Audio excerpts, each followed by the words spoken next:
Sebenarnya Trump adalah orang yang sangat bisa dibaca. Jadi gaya koboi itu adalah siapa yang kemudian bisa melepaskan pistol terlebih dahulu. Dan senjata itu adalah secara bilateral itu adalah tarif. Itu yang dilakukan Trump dan itu yang sebenarnya terjadi di tahun 2018 gitu ya. Jadi semua ini sebenarnya sudah diduga. Nah untuk Indonesia makanya 32%. Tapi untuk hitungan 32% itu Bang Abraham, itu juga ketinggian. Karena kalau kita lihat pakai apa yang disebut sebagai weighted average tariff kita ke Amerika Serikat, sebenarnya tarif kita cuma 5%, nggak sampai 32%. Pak Prabowo ini ada darah Jawanya. Nah sehingga kemudian merendukkan dirinya satu ranting, dan dia juga strategis kan, untuk membangun persepsi bahwa Indonesia bukan ancaman, dan itulah kemudian persepsi Trump terhadap Indonesia, bukan ancaman.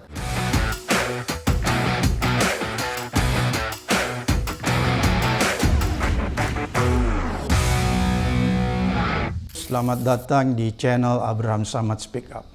Netizen, seperti biasanya hari ini saya menghadirkan tamu yang luar biasa nih.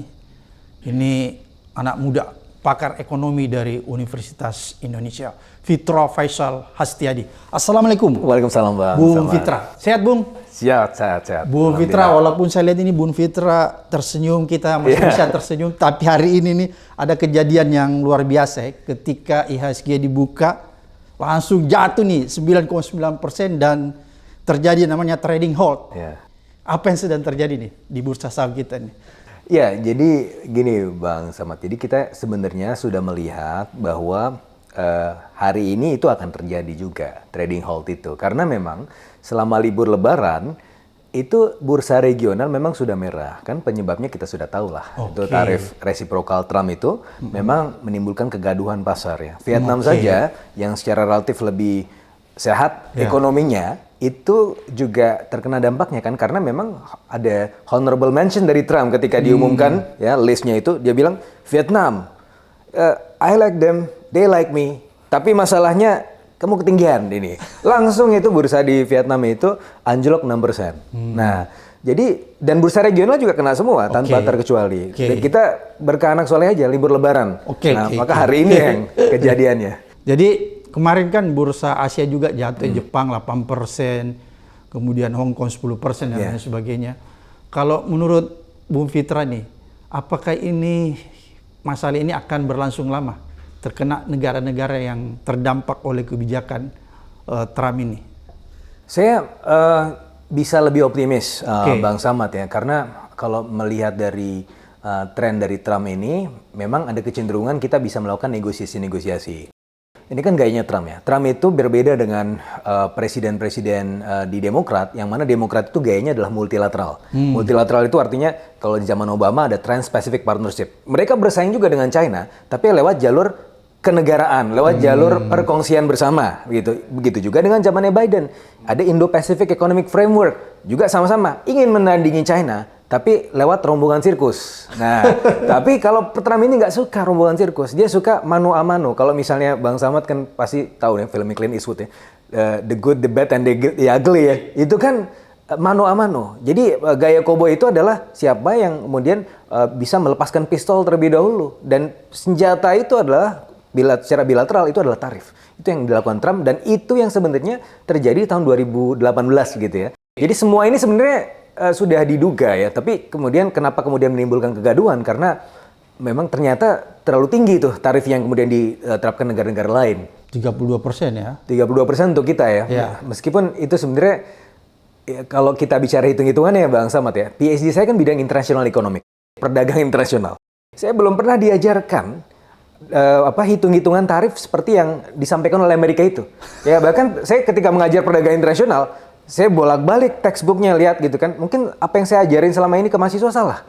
Karena mungkin kalau kita melihat referensi Amerika Serikat adalah gudang ilmu pengetahuan, jangan-jangan ada yang belum kita pelajari, gitu kan. Tapi saya melihatnya memang Trump ini jauh lebih subjektif ya ketika menerapkan Trump itu. Jadi tarif itu. Jadi hitungannya gimana sih Bang? Jadi gini, untuk kita kenapa dapat 64% gitu kan? Jadi US ke Indonesia itu kan ada ekspor, ada impor. Selisih antara ekspor dan impor itu ternyata impor dari US itu ke Indonesia lebih besar dibanding ekspor ke Indonesia. Itu defisitnya 18 billion US dollar. Sementara di bagian pembaginya itu adalah impornya Amerika Serikat ke Indonesia. itu 28 billion US dollar. Sebenarnya ada bilangan pengali lain, yaitu bilangan yang disebut sebagai price elasticity of import dikalikan juga dengan pass through effect. Tapi itu 4 dikali 0,25 berdasarkan hitung-hitungan mereka. Jadi kan 1. Sehingga sebenarnya sederhananya adalah defisit Amerika Serikat berapa ke negara tertentu untuk Indonesia 18 dibagi dengan impornya Amerika 28. Jadi kan 0,64 dikali 100%. Jadi 64%. Itu yang jadi dasar penerapan tarifnya. Tapi kemudian dia lanjut. Kita kan orang baik, katanya. Kata Trump itu kan, dengan gayanya gitu. Kita kan orang baik, maka kita kasih diskon. Nah, setengahnya aja. Nah, untuk Indonesia makanya 32%. Tapi untuk hitungan 32% itu, Bang Abraham, itu juga ketinggian. Karena kalau kita lihat pakai apa yang disebut sebagai weighted average tariff kita ke Amerika Serikat, sebenarnya tarif kita cuma 5%. Nggak sampai 32%. Makanya saya juga sering sampaikan, itu adalah ruang negosiasinya. Karena ini berada di wilayah abu-abu, yang bahkan nggak ada di textbook. Maka itu adalah ruang negosiasinya. Kita bisa menurunkan tarif. Itu yang sudah dilakukan oleh Vietnam. Meskipun mereka masih punya constraint-constraint tertentu ya. Tapi kemarin mereka sudah langkah cepat gitu. Ini yang kemudian harus kita lakukan juga. Oke, Bung Fitra, ini kan kebijakan resiprokal. Trump ini kalau kita lihat sebenarnya dia berpandangan bahwa selama ini tidak adil ya perdagangan itu katanya. Orang cuma menarik keuntungan dari Amerika. Kemudian kalau kita lihat bahwa kan dia sedang menekan nih negara-negara lain kan. Apakah kalau menurut Bung Fitra, Indonesia ini kan sedang berada dalam koalisi BRICS ya. Apa pengaruhnya sih sebenarnya? Apakah tidak berdampak secara langsung atau justru berdampak secara langsung? Saya kira tidak berdampak secara langsung juga Bang Samad, karena biar bagaimanapun BRICS itu kan sebenarnya buatan negara-negara maju juga. Jim O'Neill tahun 2002 itu dia punya dana nih. Dia bilang ini adalah negara-negara tertentu yang kalau saya masukin duit itu akan menghasilkan. BRIC, Brazil, Rusia, India, China. Yang kemudian berkembang sebagaimana BRICS yang kita tahu sekarang. Intinya adalah mereka masih membutuhkan kita gitu. Tapi anyway, kalau saya melihat ya, apakah kemudian ketika kita BRICS itu akan menjadi masalah atau enggak? Sebenarnya enggak kalau dia tidak menantang ekonomi Amerika langsung. Nah, ketika kemudian BRICS kemarin ingin membuat single currency, itu yang kemudian oleh Trump dibilang, wah nanti kalau Anda pakai mata uang tunggal menandingi US dollar, saya akan kenakan 100% tarif. Yang mana sebenarnya untuk BRICS itu menurut hitung-hitungan saya Bang Samad ya, itu nggak pernah bisa melakukan itu kecuali 50 tahun ke depan. Sebenarnya ya Trump juga ngebluffing juga. Karena dia juga tahu bahwa ini nggak akan bisa terjadi gitu ya untuk BRICS ya. Tapi anyway, balik lagi ke Trump, apa yang harus kita lakukan? Knowing Trump itu adalah Trump orang yang tadi bilateral. Maka pendekatannya adalah pendekatan negosiasi yang sifatnya bilateral. Sebelum kesini saya juga berbicara dengan teman-teman Malaysia di TV Malaysia. Saya kemudian menyampaikan bahwa karena Trump itu adalah orang bilateral, kita juga harus memposisikan ASEAN sebagai satu entitas. Memang Vietnam kemarin udah bergerak duluan. Perdana Menteri Malaysia juga sudah bicara. Prabowo juga sudah ketemu dengan Perdana Menteri Malaysia. Tapi kita harus jadi satu entitas nih. Ada satu aspirasi bilateral ASEAN dengan US dialog gitu. Ini itu yang suatu hal yang sebenarnya bisa kita usahakan. Toh Bang Abraham nih, saya melihat peluangnya begini. Produk-produk kita kayak furniture, di sana mana ada tukang mebel, Bang? Ada sih, tapi kan nggak sebanyak kita gitu kan.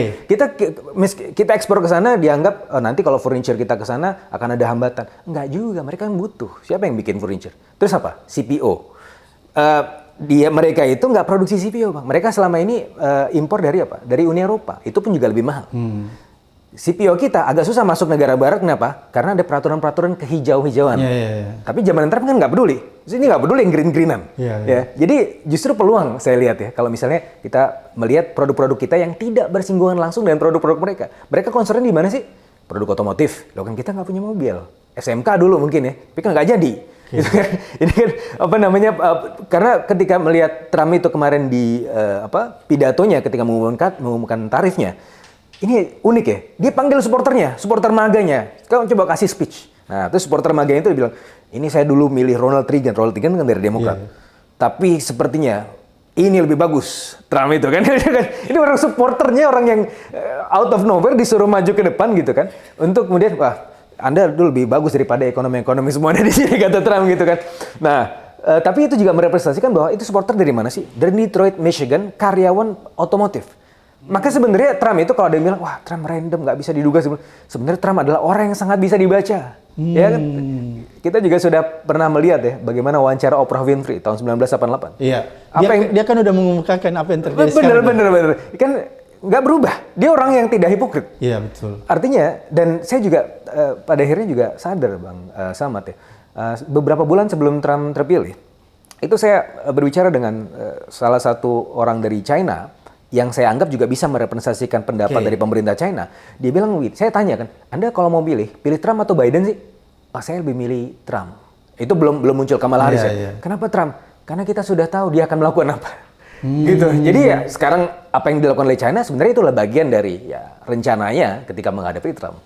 Oke, jadi berarti Trump ini lebih to the point ya, bisa diprediksi sebelumnya.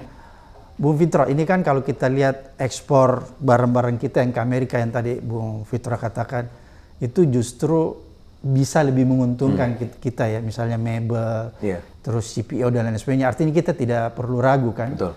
Tapi kan kalau kita lihat krisis ini udah di depan mata ya, karena dolar hari ini udah 17.000 ya. Apakah kalau menurut Bung Fitra nih, pemerintahan kita harus melakukan langkah-langkah yang lebih negotiable kepada pemerintahan Amerika? Misalnya Pak Prabowo harus bisa langsung berbicara empat mata ke Trump agar supaya ini bisa dikendalikan sedemikian rupa sehingga tidak berdampak langsung terhadap krisis ekonomi yang akan terjadi di Indonesia. Ya, kalau kita melihat indikator-indikator sekarang sebenarnya belum ke krisis lah ya Bang. Belum Karena ya? kalau kita lihat di tahun 98 memang ini sudah lebih buruk rupiah kalau kita lihat rupiah. Tapi kita harus ingat bahwa tahun 98 itu rupiah dari 6.000 ke 16.600. Sekarang ini ke 17.000, itu juga diintervensi oleh Bank Indonesia ya. Sekarang itu kan sudah masuk ke 16.000-an lagi. Jadi itu berangkatnya dari tahun ini 16.400 ke 16.900, 17.000. Jadi sebenarnya memang memburuk tapi tidak seburuk tahun 98. Tapi memang betul kita harus waspada. Nah, salah satu tadi disampaikan Bang Samad, kita harus memang menegosiasi. Pak Prabowo bisa nggak melakukan itu? Harusnya bisa Bang. Karena kalau di bulan November kemarin, Pak Prabowo kan telepon Trump. Memberikan selamat gitu kan. Yang bahkan itu diulas satu artikel khusus di Economist. Yang memang di Economist ini anti Trump ya. Tapi dia kemudian membahasakan bahwa kenapa Indonesia harus merunduk di hadapan Trump. Karena kan yang Pak Prabowo pas nelfon itu yes sir gitu kan. Nah, saya melihatnya begini, itu strategi Bang. Kenapa? Ini kan ada dua alpha male ya. Yang biasanya harusnya keras sama keras. Tapi Pak Prabowo ini ada darah Jawanya. Gitu kan. Nah, sehingga kemudian merendukkan dirinya satu ranting. Dan dia juga strategis kan. Strategis itu kan di Kopassus kan yang penting get things done. Ya, jadi apa nih tujuannya apa? Untuk mendekat ke Amerika Serikat. Maka merendukkan dirinya seranting untuk membangun persepsi bahwa Indonesia bukan ancaman. Dan itulah kemudian persepsi Trump terhadap Indonesia bukan ancaman. Kalau kemarin kita lihat ya, memang ada di list itu Bang, ada. Tapi kan gini, pas diumumkan, ada China, ada Uni Eropa gitu kan.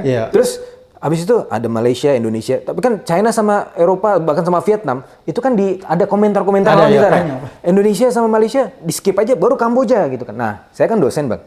Saya cuma tahu kalau nge-list absen nih, saya cuma kenal adalah yang paling pinter atau yang paling nakal. Yang tengah-tengah enggak. Nah, Indonesia sama Malaysia ini yang tengah-tengah nih. Jadi yang skip, dia kenapa ada di sini ya? Kelewatan aja gitu. Jadi itu sebenarnya ruang negosiasi justru terbuka di situ. Bukan resiko juga buat. Jadi berarti Trump masih menganggap Indonesia ini nggak ada masalah ya? Harusnya. Karena persepsi itu yang sebenarnya dibangun dan terbangun justru pada saat Pak Prabowo nelfon itu. Dan itu harus dikapitalisasi. Dan kalau kita dengar pada saat itu kan, you can call me anytime. Nah, this is the right time kalau mau telepon gitu kan. Oke, jadi menurut Bang Fitra bahwa krisis moneter dan fiskal yang sedang kita kemungkinan besar akan terjadi, ini sebenarnya tidak seperti tahun 98 ya? Ya. Jauh menurut saya Bang, karena begini, kalau tahun 98 itu kondisinya adalah kita dari sisi foreign exchange reserve, cadangan devisa, cuma 12 billion US dollar. Sekarang 154 billion US dollar.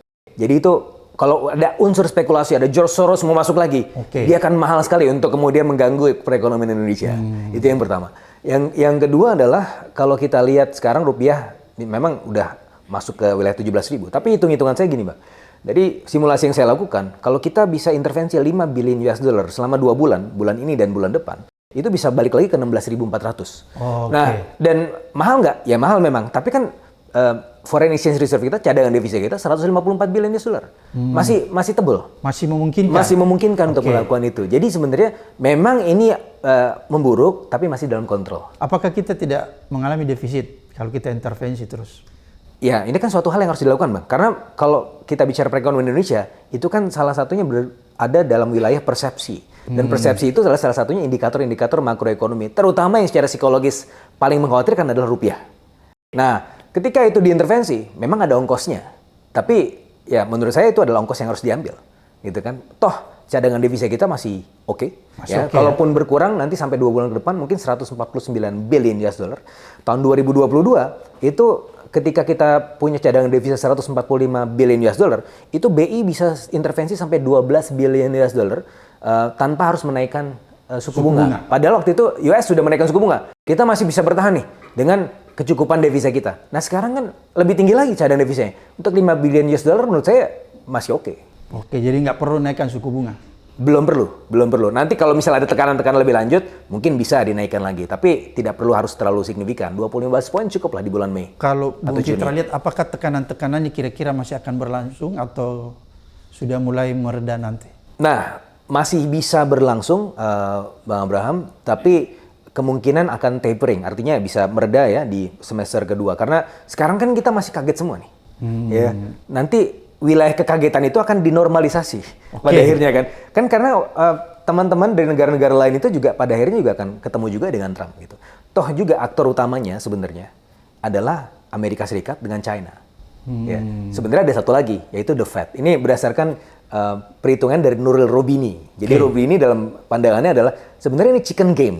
Ada 3 aktor yaitu Amerika Serikat, Trumpnya, Xi Jinping, sama the Fed. The Fed kenapa ada di situ? Karena begini, the Fed itu kan sekarang mau nurunin suku bunga atau naikin suku bunga. Pertanyaannya itu kan. Nah, kalau si Trump pengennya the Fed harus turunin suku bunga dong. Ini kita udah inflasi udah turun segala macam. Tapi the Fed nggak mungkin nurunin suku bunga. Kenapa? Karena risiko inflasi ke depan itu pasti akan meningkat dengan adanya tarif ini. Jadi sehingga pada akhirnya, kalau menurut saya, modelnya adalah bukan lagi dengan the Fed, tapi antara Xi Jinping dengan Trump. Nah, siapa yang akan berkedip lebih dulu? Ya, ibaratnya itu adu bantengnya ada mobil dua-duanya kan chicken game ya. Ini siapa yang ngesot lebih dulu? Nah, itu yang disebut sebagai chicken game. Ini siapa yang akan berkedip terlebih dahulu? Itu yang jadi yang kalah gitu. Nah, masalahnya Xi Jinping juga tidak semudah itu untuk berkedip. Karena dia juga sama kuatnya. Bahkan kalau dalam beberapa hal lebih kuat China daripada Amerika Serikat gitu. Jadi dia tidak akan merendahkan dignity-nya untuk itu. Nah, tapi saya juga bisa melihat bahwa ada hal-hal yang berada di ruang-ruang di luar yang tidak bisa kita lihat. Nah, itu saya rasa ada diskusi-diskusi itu yang pada akhirnya akan membuat hubungan antara China dengan Amerika Serikat akan lebih normal. Saya melihatnya bukan di dalam waktu dekat, tapi mungkin nanti lebih dari semester 1 ini kita akan melihat ada kondisi itu. Oke, menarik nih Bung Fitra katakan bahwa sebenarnya kemungkinan besar krisis yang akan terjadi di depan mata kita ini tidak seperti 98 kan, menurut prediksi Bung Fitra ya. Oleh karena itu, kalau menurut Bung Fitra nih, kalau misalnya tidak akan terjadi seperti krisis 98, tapi kan kalau kita lihat fakta di lapangan ini, kelas menengah kita ini sudah terhantam dengan cukup kuat ya, Bung Fitra. Kalau kelas atas sih menurut saya nggak ada masalah. Paling kalau dia tutup perusahaannya aja tutup, tapi kekayaannya tetap kan. Masih dari Singapura kayaknya. Iya, kira-kira seperti itu. Kelas bawah ada bansos dan lain sebagainya. Kalau menurut Bung Fitra, seberapa lama pertahanan kelas menengah Indonesia nih dengan ancaman krisis ini? Sebenarnya sudah cukup tipis, Bang. Jadi kita memang belum masuk di wilayah krisis. Kalau kita belum ya? mengambil ini di depan mata ya. Iya, masih agak jauh dikit lah gitu. Jauh. Jadi kalau kita mengambil crisis meter ya. Jadi ada misalnya awas, ada waspada gitu kan, ada darurat gitu kan. Kita masih di wilayah mana nih? Sebenarnya masih kalau awas itu kan lebih ke arah darurat kan. Ini waspada dulu. Kan orang bilang ini waspada krisis moneter dan krisis fiskal akan mengarahkan kita kepada krisis ekonomi secara luas. Bisa. Tapi ini masih dalam wilayah awas. Memang ada indikator-indikator yang membuat kita harus awas. Seperti misalnya di Januari dan Februari ini kita defisit fiskal kita 31 triliun, 0,13% dari PDB, dan itu adalah yang pertama kali terjadi selama 4 tahun terakhir. Itu terjadi karena memang tax collecting system kita, core tax kemarin hancur, gitu kan. Itu yang pertama dari sisi fiskal. Yang kedua, dari sisi tadi yang Bang Samad sampaikan, middle class. Middle class kita memang lumayan tertekan. Anjlok 9,5 juta orang, dari tahun 2019 jumlahnya 57,8 juta, sekarang tinggal 47,3 juta orang. Itu anjlok kenapa? Karena memang income-nya tergerus. Kenapa income-nya tergerus? Kalau kita lihat data tabungan sekarang, tabungan kita 98,8% orang Indonesia itu tabungan di bawah 100 juta. Dan average rata-rata itu 1,8 juta rupiah. Itu turun dari 2019 3 juta rupiah. Jadi orang-orang Indonesia makan tabungan. Kemarin ketika saya mudik ya ke kampung istri di Jawa Tengah, itu kalau saya sebagai pemudik saya senang karena lancar. Saya sebagai ekonom jadi khawatir karena lo kok nggak ada yang mudik. Gitu kan? Itu sesuai dengan survei Kementerian Perhubungan yang menunjukkan bahwa data mudik sekarang cuma 146 juta orang, anjlok dari sebelumnya 190 juta orang, itu 24% anjloknya. Kenapa? Karena kalau kita lihat juga dari indikator yang lain, misalnya Mandiri Spending Index. Ini seminggu sebelum Lebaran ketika di survei itu negatif 0,09. Dan ini yang pertama kali karena sebelumnya di tahun lalu masih tumbuh 4%, sebelumnya lagi masih 5,3%. Artinya ini pertama kali terjadi, mungkin itu spending sebelum Lebaran malah turun. Kenapa? Ya karena orang memang sudah tertekan. Kenapa? Karena industrinya, lapangan kerja sektor formal itu semakin terbatas. Makanya pemerintah harus mampu mengidentifikasi ini. Ini bukan dalam keadaan yang sangat buruk sekali, tapi tidak bisa kemudian kita remehkan. Ini kan adalah indikator-indikator kecil, kalau dihubungkan semuanya, ya itu bisa jadi krisis juga kalau misalnya kita tidak antisipasi dengan baik. Makanya nih, Bang Samad nih, setelah podcast ini saya mau ketemu Presiden, ekonom diminta ketemu, sampaikan aspirasinya apa segala macam, apa sih ekonomi kita segala macam. Yang jelas, saya sebagai ekonom, ya nggak bisa asal Bapak senang. Kita harus mengambilkan facts. Karena banyak sekali yang di sekeliling Pak Presiden itu yang menyampaikan data-data yang bagus-bagus saja. ABS ya. Ya makanya Pak Presiden dalam hal ini mau bicara langsung dengan para pelaku pasar. Yang terjadi gimana sih? Ya udah kita sampaikan. Oke. Bung Fitra, apa yang Bung Fitra bisa sampaikan nih kepada netizen agar supaya netizen memahami problem yang sedang terjadi sekarang? Ini kan masih berseliweran nih. Apa nih yang paling penting Bung Fitra sampaikan nih? Yang penting sih kalau misalnya netizen pasti akan melihat saldo tabungannya berapa, gitu kan? Rata-rata netizen pasti saldo tabungannya menipis. Nah, itu jadi, pasti ya? Itu pasti, karena datanya udah menunjukkan seperti itu. Tapi tergantung netizen yang mana. Netizen kan paling banyak memang di middle class. Kalau yang kelas atas dia mungkin nggak main medsos kali. Yang paling bawah juga mungkin dia juga saking miskin dia juga nggak main medsos. Nah, berarti netizen itu adalah kelas penggerutu ini, adalah kelas penggerutu adalah kelas yang di tengah. Dia adalah kelas yang bukan miskin, tapi bukan kaya juga. Tapi akhirnya mereka berjuang sendirian. Kenapa? Karena kalau mereka tertekan nggak dapat bansos dan mereka juga bukan orang kaya, gitu kan? Akhirnya menggerutu di mana? Menggerutu di medsos. Jadi netizen itulah, gitu kan? Nah, ini netizen ini harus didengarkan suaranya, karena biar bagaimanapun ini jumlahnya kan besar ya, dan ketika besar dia kemudian waspada, gelisah, khawatir, itu diresonansi terus, pada akhirnya akan menjadi apa? Ya Tuhan kan katanya sesuai dengan prasangka hambanya. Kalau semua melihat, wah krisis nih, parah, pemerintah tidak bisa bekerja segala macam. Itu kalau misalnya tidak diantisipasi dengan baik, pada akhirnya akan sesuai dengan prasangka hambanya. Jadi krisis juga, jangan-jangan tuh. Jadi makanya ini harus diperhatikan bagaimana netizen itu harus dibuka ruang-ruang kerja formalnya. Karena selama ini mereka mungkin kerja di ruang informal. Income-nya jatuh, harus dinaikkan lagi kesempatan kerjanya. Kemarin kan Pak Prabowo bilang, waktu IHSG kita terjun juga dia bilang, udah nggak usah khawatir, ini kan yang ada di sini ini orang-orang kelas atas yang ngerti tentang IHSG. Yang di bawah itu kan nggak ada pengaruhnya, mereka tetap bisa hidup dan tenang-tenang aja. Itu menurut pandangan Bung Fitra nih sebagai ekonom. Apa benar tuh pernyataan-pernyataan begitu atau tetap punya dampak? Iya, kalau di jangka pendek ya sepertinya betul ya. Karena kalau misalnya kita bilang, ini pasar merah, tapi orang masih jualan kok di pasar gitu kan. Pasar becek, pasar tradisional, itu masih jualan. Ibu-ibu nggak bicara mengenai market. Tapi masalahnya begini, di jangka panjang, kalau kita bicara mengenai pergerakan saham itu adalah tampilan antar muka untuk investor asing juga kan. Ketika misalnya ini merah, kalau kita kan bicara saham itu kan portfolio investment. Tapi kita juga bicara mengenai foreign direct investment. Ketika tampilan antar mukanya, etalasenya itu merah, jelek semua, kita kan mau ke mall kan ngelihat dulu kan. Ini ada etalase, wah bagus-bagus nih, coba nggak ya? Ah mau coba, masuk lah, gitu kan. Tapi kalau misalnya ini udah jelek, kumuh apa segala macam, mana mau dia masuk? Nah itu kan pada akhirnya kita akan mengejar pertumbuhan 8% itu dari mana? hitung-hitungan saya Bang, untuk mengejar 8% itu butuh 10.000 triliun ya, untuk 6 sektor utama. Yaitu pertama adalah sektor energi, kemudian ICT, transportasi, perumahan, water sanitation, and water resources. Butuh 10.000 triliun, maksimum yang bisa digunakan dalam negeri, yang diupayakan 3.000 triliun. 7.000 triliunnya berasal dari luar negeri. Nah makanya kita sangat penting sekali untuk menjaga nalar para investor asing untuk melihat bahwa oh Indonesia oke lah, fine kita bisa invest di sini. Tapi ketika misalnya etalasenya itu merah, kumuh, hancur-hancuran, mana mau dia masuk? Pergi aja ke Vietnam, pergi ke Singapura, pergi kemana? Yang relatif pasarnya lebih kemudian difasilitasi oleh pemerintah. Nah ini yang kemudian kita lihat ke depan ya, harus lebih complete view lagi. Tapi saya sadar bahwa Pak Prabowo ini sebenarnya kesel. Kenapa kesel? Karena awal-awal dia takut-takutin. Nanti kalau misalnya MBG nih, market merah segala macam. Saya paham sih. Kalau misalnya Anda nakut-nakutin saya dengan pasar ya? Enggak, saya akan tetap dengan prioritas saya. Tapi masalahnya kan, oke nih, dua orang ini bersalah. Pak Prabowo punya kontribusi kesalahannya ya dengan cara meremehkan pasar. Pasar juga punya kontribusi kesalahannya karena terlalu menganggap diri terlalu digdaya. Ya harus ketemu lah. Gitu kan? Harus temunya gimana caranya? Kita kan bangun Indonesia bareng-bareng nih. Sampai nanti Indonesia emas, jangan lagi ada tulisan-tulisan Indonesia cemas, Indonesia gelap. Ini kan kita harus membuat semuanya terang. Gitu.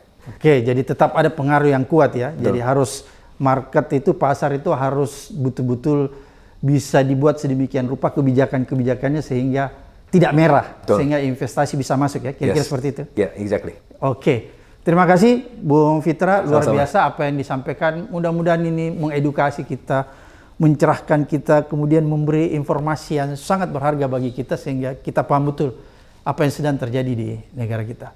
Sampai ketemu di episode berikutnya di Abraham Samad Speaker.